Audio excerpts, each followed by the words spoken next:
Hi, this is Paul Inge again from the Tank Monitor channel in regards to the buddy build with switcher. In regards to, I love that word, regards, of course. In regards to the M1A2 Abrams in Operation IRAQI Freedom. The paint went on quite well. I'm quite happy. I do try different things, just like switcher does. I've done a different, slightly take on the modulation set, or zenith transformation set as they call it. I'm only using two colours from the set, and that is the first two, the first shadow and the second shadow. After that, I'm reverting back to my sand one, which is the base colour for the tank, which is 71.075 sand brackets ivory. It's regarded as the best one in the Vallejo range for the actual Abrams. You can't get these ones, as far as I know, separately. You have to buy the zenith set. I won't bother buying the set next time. What I'm going to do is keep a patch of paint and mix it very similar to them colours for any base coats shadows I do for any print tanks later down the road that require the same colour. But to be honest, these coats are going to last quite a while anyway, so that's okay. So you can't get those. You need the zenith set from the net, and they got how many colours have we got in there? Well, you've got the primer coat. You get it in the set. You get a primer which is 70.601 grey primer, which you can get in the main primer set, which I used my own one. I didn't use this set's one. The next one is Model Air again. It's all Model Air. First primer shadow, 71.215. Then you get the second shadow, which is still Model Air, 71.216 shadow. And then you get the base colour. Obviously I'm using the base colour for the vehicle, which is that sand ivory brackets, which is, as I said earlier on, 71.075 sand ivory brackets. That's my base colour. Now any lighter shadows after this colour's been applied will be done by lightening this down rather than actually going to the actual zenith set. So I'm going to use this because I think it give it a slight tweak with the same colour, which was what I'm after. Then when you got after the base colour, you've got some first light, second light, and their numbers are for the first light is 71.218, and for the second light is 71.219. And then you've got Model Air Bright, which is for painting with a paintbrush, basically, to highlight little bits like bolts and crannies all over it. And that number is 71220. And after that, you go to the satin varnish, which we can get from the basic set anyway, but they do put it in the set. So really, if you want to build a sand vehicle, you actually get everything you need in one set to do one, which is what I did with my Enigma, Tamiya Enigma, T55 Enigma. But for this one, I'm just doing my own slight twist to the method. So I'm only using the first two shadow sets, paintbrushes. Anyway, just give you an idea of what I've done.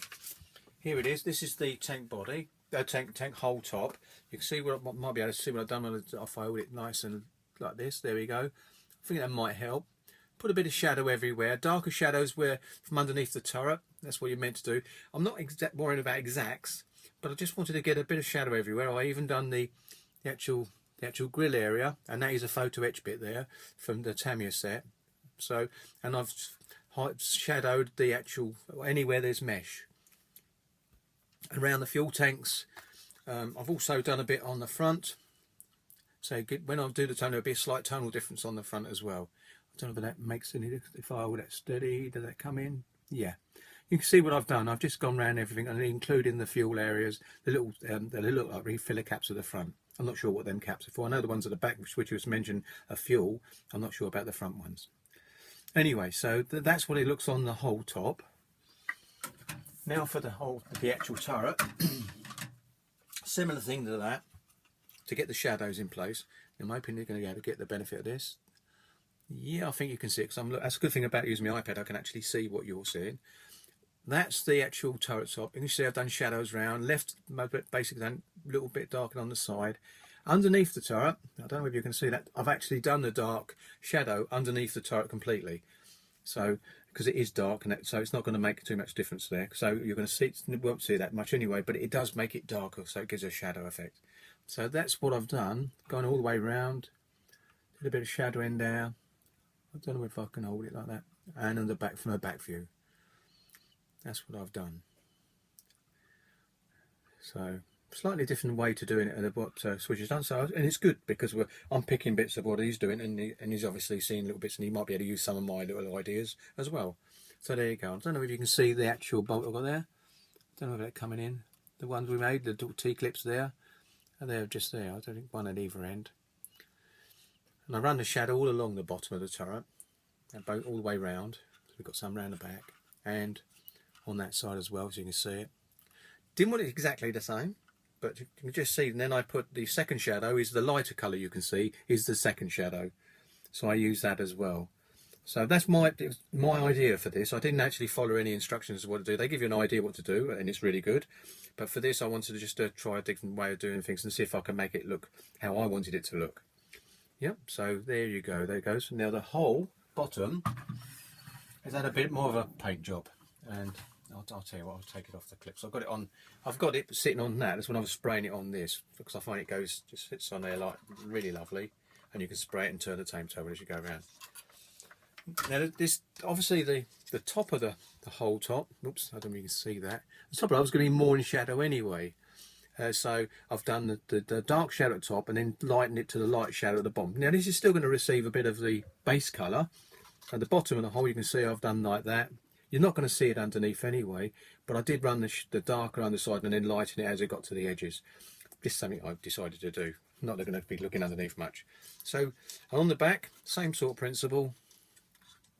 Spray from the bottom, it's lighter, and it comes down to the dark, and it fades dark to slightly dark. And then you go, and underneath all the lights, you can actually see, I don't know if you can see, it is a darker shade colour, the actual pre-shading. Obviously, when I start spraying, I'll be coming in from a different angle now for the actual base colour.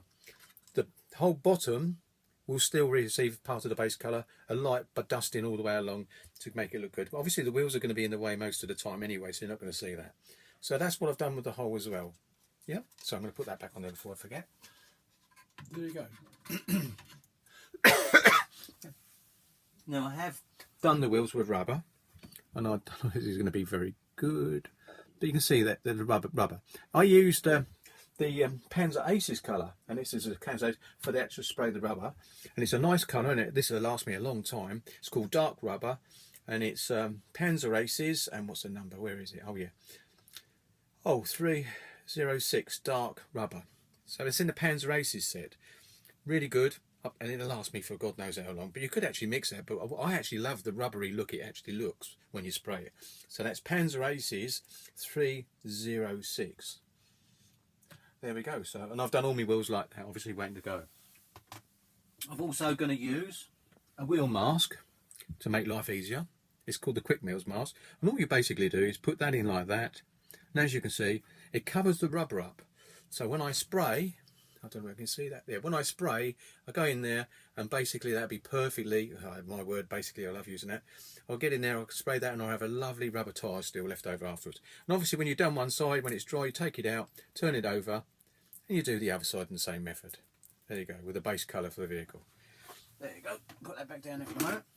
So, that's really my update for today.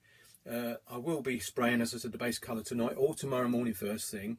I do like the paint to dry a little bit between coats. So that'd be a light dusting. I think it's going to come out all right. I've got that nice shading in the areas I wanted it. All sides. I didn't know whether I showed the side. I don't think I did on this whole side. So you've also got pre-shading there. Dark and a bit of light over it as well. Same on that side. And you can see my wire foot stirrups. I will get it got a V on one side. I don't think you can see the bit V. A bit more of a V. Yeah, you might just be able to make it out. A little bit of a V there.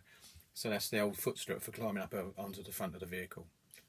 And you can see, I don't know if you can see there, I've got the old Tamiya masking tape holding the driver's hatch in position, just to make it easier, so I can spray it in situ, and then when I come to fit the optics, I can just whip it out, do the optics and slide it back in, and it will look the same as the rest of the vehicle because it's being sprayed while it's on the actual vehicle itself. Right then, that's the end of this short video. Well, I think it's short anyway. End of this short update, and thank you very much for watching, and I'll see you next time, and thank you.